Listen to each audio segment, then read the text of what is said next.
Hello everybody, welcome to ఇచ్చుముక్కు Telugu channel. మన channel ద్వారా ప్రతిరోజు నిఫ్టీ అండ్ బ్యాంక్ నిఫ్టీ చార్ట్ను ఇంట్రాడే పర్పస్లో రివ్యూ చేసుకుంటూ, అలాగే రేపటి రోజు కోసం ఆప్షన్ చైన్ డాటాను అనాలిసిస్ చేస్తున్నాం. అప్ సైడ్ ఉంటుందా, డౌన్ సైడ్ ఉంటుందా, అలాగే సైడ్ వేస్ ఉంటుందా, అలాగే key support levels, key resistance లెవెల్స్ను మార్క్ చేసుకోవడం జరుగుతుంది. సో అందులో భాగంగా రేపు ఎలా ఉండబోతుందో ఒకసారి చూద్దాం. ముందుగా సిపిఆర్ ఇండికేటర్ ప్రకారం అనాలిసిస్ చేసినట్టయితే, సో మనం సిపిఆర్ బ్రేక్అవుట్ స్ట్రాటజీ ప్రకారం ఎప్పుడైతే ప్రైజెస్ అనేవి హయ్యర్ వాల్యూ సిపిఆర్ రావడం జరిగింది, previous day high and R1 ఈ రెండు బ్రేక్అవుట్ అయితే మనం ట్రేడ్ చేసుకుంటాం. ఫిఫ్త్ క్యాండిల్లో ఈ బ్రేక్అవుట్ అయితే రావడం జరిగింది. ఫిఫ్త్ క్యాండిల్లో బ్రేక్అవుట్ రావడం జరిగింది కాబట్టి మనం ఇక్కడ బై సైడ్ వెళ్తే సో మన యొక్క స్టాప్ లాస్ అనేది ఇదవుతుంది. సో ఈ సందర్భంలో స్టాప్ లాస్ హిట్ కావడం జరిగింది, ఎస్ఎల్ హిట్ కావడం జరిగింది. అకార్డింగ్ టు మన సిపిఆర్ బ్రేక్అవుట్ స్ట్రాటజీ ప్రకారం ఈ స్టాప్ లాస్ అయితే హిట్ కావడం జరిగింది. ఇక్కడ ఇదే మనం ఇంకొక స్ట్రాటజీ కూడా డిస్కషన్ చేసుకున్నాం. ఎప్పుడైతే హయ్యర్ వాల్యూ సిపిఆర్ వచ్చినప్పుడు, ప్రైజెస్ అనేవి డౌన్ సైడ్ వస్తున్నప్పుడు సిపిఆర్ దగ్గర పుల్ బ్యాక్ తీసుకుంటాయని చెప్పాము. ఇక్కడ సిపిఆర్ దగ్గర పుల్ బ్యాక్ అయితే తీసుకోవడం జరిగింది. ఇక్కడ పుల్ బ్యాక్ తీసుకోవడం జరిగింది. సో ఇక్కడ తీసుకుంటాం. మన యొక్క స్టాప్ లాస్ ఏంటిది? మన యొక్క స్టాప్ లాస్ ఇది. మన యొక్క రివార్డ్ ఏంటిది? దీనికి 1:2 టైమ్స్, లేదా నెక్స్ట్ ఇది ఇంకా వెయిట్ చేస్తే ఇది, అంటే ఆల్మోస్ట్ మనం ఇక్కడైతే 1% స్టాప్ లాస్ ఇటు కావడం జరిగింది. ఇక్కడ మోర్ దెన్ 2% అంటే 1:2 టైమ్స్ కంటే ఎక్కువగా రిటర్న్ అయితే రావడం జరిగింది. సో ఇక్కడ మనం ట్రేడ్ తీసుకుంటే ఇది మన యొక్క స్టాప్ లాస్ అవుతుంది. ఇక్కడ ఈజీగా 1:2 అయితే రివార్డ్ అయితే రావడం జరిగింది. సో ఓవరాల్గా స్టాప్ లాస్ హిట్ అయినప్పటికీ కూడా మనం ప్రాఫిట్లో ఉండడానికి అవకాశం ఉంటుంది. ఇలా 1:2 ట్రేడ్ తీసుకుంటే మనకు ప్రాఫిట్లో ఉండడానికి అయితే అవకాశం ఉంటుంది. సో ఎవరైనా కొత్తగా ఈ వీడియో చూస్తున్నట్టయితే ముందుగా మన ప్లేలిస్ట్లోకి వెళ్ళండి. ప్లేలిస్ట్లోకి వెళ్ళి ఈ సిపిఆర్కి సంబంధించిన మన యొక్క స్ట్రాటజీలు అన్నీ చూడండి. డెఫినెట్గా ఏదో ఒకటైతే వర్క్ అవ్వడానికి అవకాశం ఉంటుంది. ఎనీహౌ ఆప్షన్ చైన్ డాటాలోకి వెళ్ళిపోదాం. నిఫ్టీ యొక్క ఆప్షన్ చైన్ కాల్ స్టైల్లో చూసినప్పుడు హైయెస్ట్ ఓపెన్ ఇంట్రెస్ట్ అనేది 15,000 దగ్గర బిల్డప్ కావడం జరిగింది. సెకండ్ హైయెస్ట్ ఓపెన్ ఇంట్రెస్ట్ అనేది 15,200 దగ్గర బిల్డప్ కావడం జరిగింది. థర్డ్ హైయెస్ట్ ఓపెన్ ఇంట్రెస్ట్ అనేది 15,500 దగ్గర బిల్డప్ కావడం జరిగింది.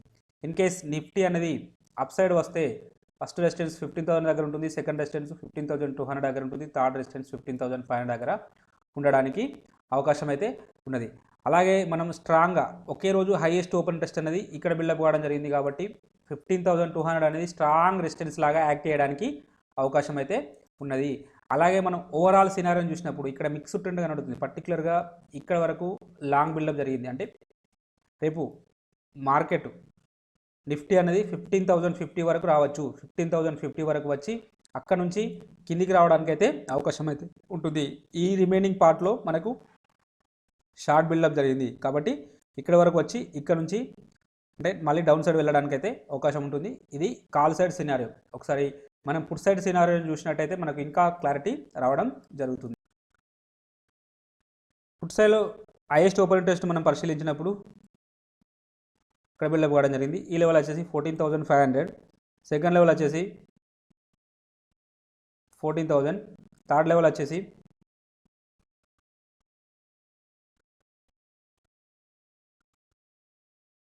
ఈ లెవెల్ 14,700.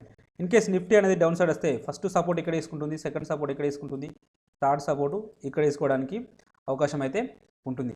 వీటిలో సిగ్నిఫికెంట్గా ఒకే రోజు హైయెస్ట్ ఓపెన్ ఇంట్రెస్ట్ అనేది ఇక్కడ బిల్డప్ కావడం జరిగింది కాబట్టి 14,700 అనేది స్ట్రాంగ్ సపోర్ట్ లాగా యాక్ట్ చేయడానికి అవకాశం ఉన్నది.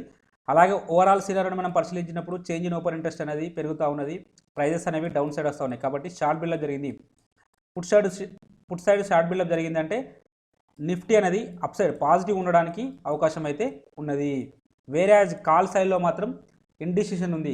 అంటే పర్టికులర్ ఒక ప్రైస్ వరకు లాంగ్ బిల్డప్ జరిగింది, పర్టికులర్ ఒక ప్రైస్ నుంచి షార్ట్ బిల్డప్ జరిగింది కాబట్టి అక్కడ మనం ఏం డిసిషన్ తీసుకోలేకపోతున్నాం. ఇక్కడ according to put side data ప్రకారం నిఫ్టీ అనేది అప్ సైడ్ వెళ్ళడానికి అవకాశం అయితే ఉన్నది. సో ఈ లెవెల్స్ను మనం key resistance levels, key support level లాగా యూజ్ చేసుకోండి. ఒకసారి మన ఫేవరెట్ ఇండికేటర్ అయిన ఇచిముఖి ఇండికేటర్ ప్రకారం కూడా ఒకసారి అనాలిసిస్ చేద్దాం, మనకి ఇంకా క్లారిటీ రావడం జరుగుతుంది.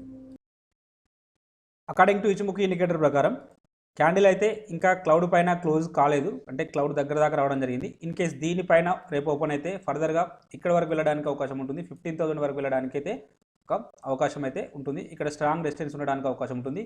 డౌన్ సైడ్ వస్తే ఇక్కడ వరకు రావడానికి అయితే అవకాశం ఉంటుంది, 14,400 వరకు రావడానికి అవకాశం అయితే ఉన్నది. సో అప్ సైడ్ ఒక 300, డౌన్ సైడ్ ఒక 300 అయితే మూవ్మెంట్ ఉండడానికి అవకాశం ఉంటుంది. ఇక్కడ ఒక పాజిటివ్ అంశం ఏంటంటే ఈ బేరిష్ ఫ్యూచర్ కుమో అనేది బేరిష్ నుంచి బుల్లిష్లోకి మారడానికి అవకాశం అయితే వస్తున్నది. ఎందుకంటే ఇక్కడ ఈ స్పాన్ ఏ అనేది రైజింగ్ అవుతుంది, స్పాన్ బి అనేది ఫాలింగ్ అవుతుంది. మేబీ ఇది బుల్లిష్ కుమోగా మారితే వన్స్ ఈ హై టచ్ చేయడానికి అయితే అవకాశం ఉంటుంది. 15,500 వరకు వెళ్ళడానికి అవకాశం, 400-500 వరకు వెళ్ళడానికి అయితే అవకాశం ఉంటుంది. ఇన్ కేస్ ఒకవేళ బ్యాంక్ నిఫ్టీలో నెగిటివ్ అయితే ఉన్నది, బ్యాంక్ నిఫ్టీ అనేది డౌన్ సైడ్ లాగితే ఇది కూడా డౌన్ సైడ్ రావడానికి అయితే అవకాశం ఉంటుంది.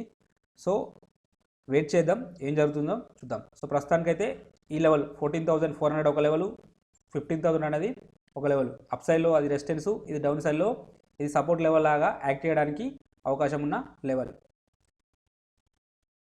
సరే అవర్లీలో చూద్దాం.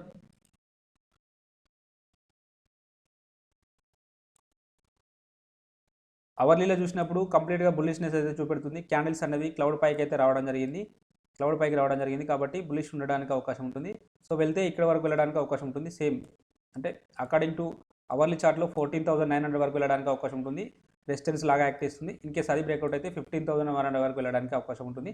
ఒకవేళ డౌన్ సైడ్ వస్తే 14,500, 14,400 వరకు వెళ్ళడానికి అయితే 450 వరకు వెళ్ళడానికి రావడానికి అవకాశం ఉంటుంది. ఇది అవర్లీ సినారియో.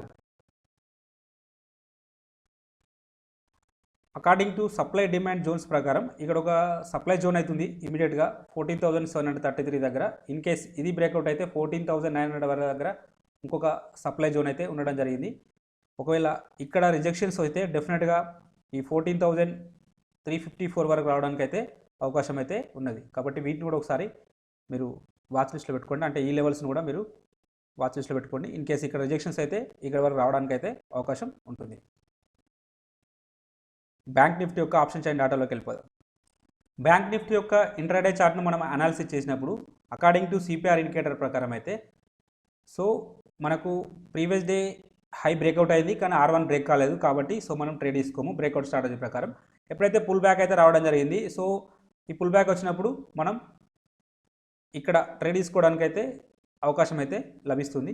ఇక్కడ దీని హై పైన మనం ట్రేడ్ తీసుకోవడానికి అవకాశం లభిస్తుంది. మన యొక్క స్టాప్ లాస్ అనేది ఇది అవుతుంది. సో మన ఎంట్రీ పాయింట్ ఇక్కడ లభిస్తుంది. సో స్టాప్ లాస్ ఇది అవుతుంది. సో టార్గెట్ అనేది యాక్చువల్గా ఇక్కడ వరకు వెళ్ళలేదు కాబట్టి ఒకటి గుర్తుపెట్టుకోండి, ఖచ్చితంగా ఇవాళ రేంజ్ బౌండ్లో మూవ్ కావడం జరిగింది. బ్యాంక్ నిఫ్టీ అనేది చాలా రేంజ్ బౌండ్లో మూవ్ కావడం జరిగింది. కాబట్టి రేపు ఈ లెవెల్స్ బ్రేక్అవుట్ అయినాయి అనుకోండి, ఈ లెవెల్స్ బ్రేక్అవుట్ అయితే ఫర్దర్గా డెఫినెట్గా ఒక బిగ్ మూవ్ అయితే ఉండడానికి అయితే అవకాశం ఉంటుంది, ట్రెండింగ్ అయితే ఉండడానికి అయితే అవకాశం ఉంటుంది. ఐదర్ అప్ సైడ్ కావచ్చు లేదా డౌన్ సైడ్ కావచ్చు. సో మనం వెయిట్ చేద్దాం. కాబట్టి ఇవాళ పెద్దగా ప్రాఫిట్ రాకపోయినప్పటికీ సో రేపు డెఫినెట్గా మనకు ఒక ట్రెండింగ్ మూవ్ అయితే ఉండడానికి అయితే అవకాశం ఉంటుంది. ఎప్పుడైనా మీరు గుర్తుపెట్టుకోండి, ఇలాంటి ఒక సైడ్ వేస్లో మూవ్ అయినప్పుడు లేదా ఒక రేంజ్లో మూవ్ అయినప్పుడు, నేరో రేంజ్లో మూవ్ అయినప్పుడు డెఫినెట్గా రేపు మాత్రం ఎటో సైడ్ ఎక్స్ప్లోజివ్ మూవ్ అయితే ఉండడం జరుగుతుంది. ఐదర్ అప్ సైడ్ కావచ్చు, ఐదర్ డౌన్ సైడ్ కావచ్చు. సో వెయిట్ చేయండి, డెఫినెట్గా మంచి మూవ్ అయితే రావడానికి అయితే అవకాశం ఉంటుంది. మనం కెమెరాలో ఇండికేటర్ యూజ్ చేసినప్పటికీ కూడా మనకు సో ఎప్పుడైతే ప్రైజెస్ అనేవి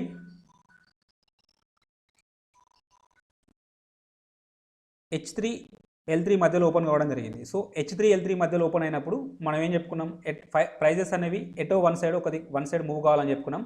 సో ఈ సందర్భంలో ప్రైజెస్ అనేవి L3 దగ్గరకు రావడం జరిగింది కాబట్టి ఇక్కడ మనం బై తీసుకోవడానికి అయితే ఒక అవకాశం అయితే లభించింది. సో కంపేర్ టు సిపిఆర్తో పోల్చుకున్నప్పుడు మనం కెమెరాల దగ్గర మంచి అంటే ట్రేడ్ ఆపర్చునిటీ అయితే రావడం జరిగింది. సో మళ్ళీ మనకు మన యొక్క టార్గెట్ యాక్చువల్గా H3 కావాలి, H3 అయితే రావాలి, కానీ H3కి దగ్గర దాకా వచ్చి అక్కడ నుంచి మళ్ళీ వెనుకకు రావడం అయితే జరిగింది. సో ఇక్కడ కూడా అంటే మరి 1:2 రాకపోయినప్పటికీ 1:1.5 అయితే రావడానికి అయితే అవకాశం అయితే ఉండే. సో ఇలా రెండు ఇండికేటర్స్ యూజ్ చేసుకోండి, సిపిఆర్ వేయండి లేదంటే కెమెరాలో వేయండి. వీలైతే రెండు ఒకటేసారి వేసుకొని చూడండి, మీకు మంచి ట్రేడ్ ఆపర్చునిటీస్ అయితే రావడానికి అయితే అవకాశం అయితే లభిస్తుంది.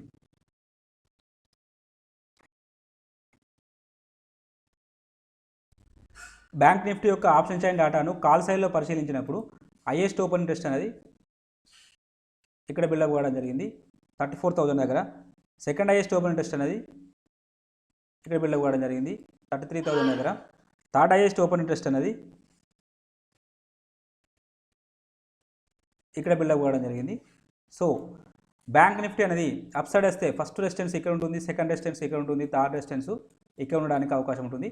వీటిలో సిగ్నిఫికెంట్గా హైయెస్ట్ ఓపెన్ ఇంట్రెస్ట్ అనేది ఇక్కడ బిల్డప్ కావడం జరిగింది. సో 33,500 అనేది స్ట్రాంగ్ రెసిస్టెన్స్ లాగా యాక్ట్ చేయడానికి అవకాశం ఉన్న లెవెలు. అలాగే ఓవరాల్ సినారియోని మనం పరిశీలించినప్పుడు చేంజ్ ఇన్ ఓపెన్ ఇంట్రెస్ట్ అనే కాలం ఇంక్రీజ్ అవుతూ ఉంది, ప్రైజెస్ అనేవి డౌన్ఫాల్ వస్తూ ఉన్నాయి. కాబట్టి షార్ట్ బిల్డప్ జరిగింది, కాల్ సైడ్లో షార్ట్ బిల్డప్ జరిగింది అంటే నెగిటివ్ ఉండడానికి, బ్యాంక్ నిఫ్టీ డౌన్ సైడ్ రావడానికి అవకాశం అయితే ఉంటుంది. ఒకసారి పుట్ సైడ్ డేటాను పరిశీలిస్తే మనకి ఇంకా క్లారిటీ రావడం జరుగుతుంది. పుట్ సైడ్ డేటాను పరిశీలించినట్టయితే హైయెస్ట్ ఓపెన్ ఇంట్రెస్ట్ అనేది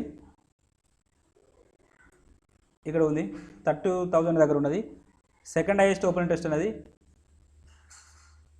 ఇక్కడ ఉన్నది, 32,500 దగ్గర ఉన్నది. థర్డ్ హైయెస్ట్ ఓపెన్ ఇంట్రెస్ట్ అనేది 31,000 దగ్గర ఉన్నది. సో బ్యాంక్ నిఫ్టీ అనేది డౌన్ సైడ్ వస్తే ఫస్ట్ సపోర్ట్ ఎక్కడ తీసుకుంటుంది, సెకండ్ సపోర్ట్ ఎక్కడ తీసుకుంటుంది, థర్డ్ సపోర్టు 31,000 దగ్గర తీసుకోవడానికి అయితే అవకాశం ఉంటుంది. వీటిలో సిగ్నిఫికెంట్గా హైయెస్ట్ ఓపెన్ ఇంట్రెస్ట్ అనేది ఈ 32,000 దగ్గర బిల్డప్ అవ్వడం జరిగింది. కాబట్టి ఇది స్ట్రాంగ్ సపోర్ట్ లాగా యాక్ట్ చేయడానికి అవకాశం అయితే ఉన్నది. అలాగే ఓవరాల్ సినారియో మనం పరిశీలించినప్పుడు చేంజ్ ఇన్ ఓపెన్ ఇంట్రెస్ట్ అనే కాలం ఇంక్రీజ్ అవుతూ ఉంది, ప్రైజెస్ అనేవి డౌన్ఫాల్ వస్తున్నాయి. కాబట్టి షార్ట్ బిల్డప్ జరిగింది. ఫుట్ సైడ్ షార్ట్ బిల్డప్ జరిగిందంటే పాజిటివ్, బ్యాంక్ నిఫ్టీ అనేది పాజిటివ్ ఉండడానికి అంటే అప్ సైడ్ వెళ్ళడానికి అవకాశం అయితే ఉన్నది. వేరే కాల్ సైడ్ ఏమో డౌన్ సైడ్ వెళ్తుందని చెప్తున్నారు, ఇక్కడనేమో అప్ సైడ్ వెళ్తుందని చెప్తున్నారు. సో ఇది కాంట్రడక్టరీ వ్యూ కాబట్టి సో సైడ్ వేస్ ఉండడానికి అయితే అవకాశం ఉంటుంది. సో నిన్న మనం డిస్కషన్ చేసుకున్నట్టు సైడ్ వేస్ ఉంటుందని చెప్పుకున్నాం. ఈరోజు అయితే అలానే చిన్న రేంజ్ బౌండ్లోనైతే మూవ్ అవ్వడం జరిగింది. మేబీ రేపు కూడా సైడ్ వేస్ ఉండడానికి అయితే అవకాశం ఉంటుంది బ్యాంక్ నిఫ్టీ. సో ఇందాక చెప్పిన లెవెల్స్ని ఒకసారి అయితే వాచ్ లిస్ట్లో పెట్టుకోండి. సో అకార్డింగ్ టు ఇచ్చుముఖి ఇండికేటర్ ప్రకారం కూడా ఒకసారి చిన్న రివ్యూ చేద్దాం.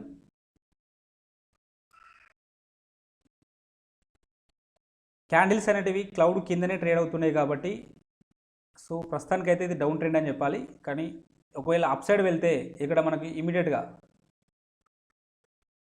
ఈ 33,500 దగ్గర ఒక రెసిస్టెన్స్ ఉంటుంది, లేదు అంటే ఇక్కడ ఈ 34,000 దగ్గర ఇంకొక రెసిస్టెన్స్ ఉండడానికి అయితే అవకాశం ఉంటుంది. సో ఇది ఒక రెసిస్టెన్స్ జోన్ లాగా యాక్ట్ చేస్తుంది. 33,000 నుంచి 34,000 వరకు ఒక రెసిస్టెన్స్ జోన్ లాగా యాక్ట్ చేయడానికి అయితే అవకాశం ఉంటుంది. ఒకవేళ అప్ సైడ్ వెళ్తే ఇక్కడ ఒక రెసిస్టెన్స్ ఫేస్ చేసి డౌన్ సైడ్ రావడానికి అయితే అవకాశం ఉంటుంది. ఒకవేళ ఇక్కడ వరకు వెళ్తే మళ్ళీ ఇక్కడ ఒక సపోర్ట్ తీసుకోవడానికి అయితే అవకాశం ఉంటుంది. ఈ లెవెల్ వచ్చేసి 32,500 దగ్గర ఒక సపోర్ట్ తీసుకోవడానికి అయితే అవకాశం ఉంటుంది. ఇన్ కేస్ ఈ 32,500 అనేది బ్రేక్అవుట్ అయ్యి డౌన్ సైడ్ వస్తే మాత్రం ఫర్దర్గా ఇక్కడ వరకు 31,000 వరకు వెళ్ళడానికి అయితే అవకాశం అయితే ఉంటుంది. అప్ సైడ్ వెళ్తే 34,000 వరకు వెళ్ళడానికి అవకాశం ఉంటుంది, డౌన్ సైడ్ వెళ్తే 31,000 వరకు వెళ్ళడానికి అయితే అవకాశం ఉంటుంది. ఇక్కడ ఒక ప్రస్తుతానికైతే స్పాన్ ఏ అనేది రైజింగ్ అవుతూ ఉంది, స్పాన్ బి అనేది ఫాలింగ్ అవుతోంది. కాబట్టి ఇది ఇలానే జరిగితే మేబీ ఇలా సైడ్ వేస్లో ఉన్నా లేదంటే ఒకటి రెండు క్యాండిల్స్ అప్ సైడ్ వెళ్ళినా కూడా ఈ ఫ్యూచర్ కూమో అనేది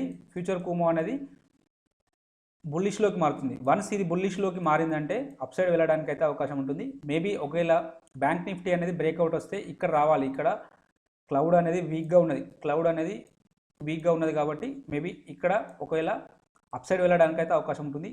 ఈ క్యాండిల్లో అంటే నెక్స్ట్ వీక్లో ఇక్కడ వరకు ఇది దాటేసి బ్రేక్అవుట్ అయ్యి ఫర్దర్గా అప్ సైడ్ వెళ్ళడానికి అయితే అవకాశం ఉంటుంది. ఒకవేళ అప్ సైడ్ వెళ్తే ఇది బుల్లిష్ కుమోగా మారుతుంది.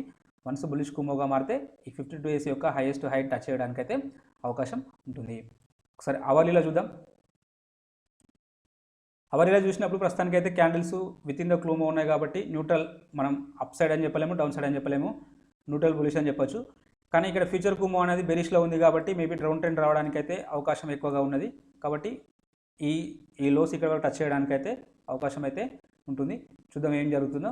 ఒకవేళ వస్తే ఇక్కడ 32,000 వరకు రావచ్చు అవర్లీ క్యాండిల్లో. ఒకసారి అప్ సైడ్ వెళ్తే మాత్రం ఇక్కడ వరకు వెళ్ళడానికి అవకాశం ఉన్న లెవెల్. సో ఈ లెవెల్స్ను మీరు మార్క్ చేసుకోండి.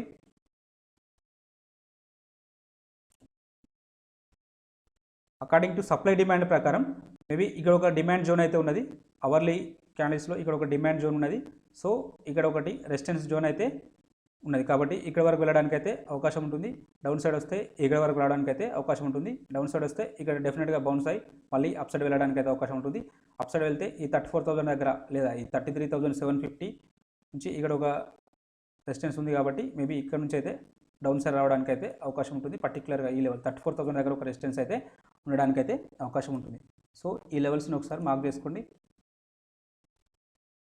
మనం ఇంట్రాడే స్టాక్స్ని కూడా వాచ్ లిస్ట్ కోసం అంటే పేపర్ ట్రేడింగ్ పర్పస్లో ఇవ్వడం జరుగుతుంది, వాటిని కూడా ఒకసారి చూడండి.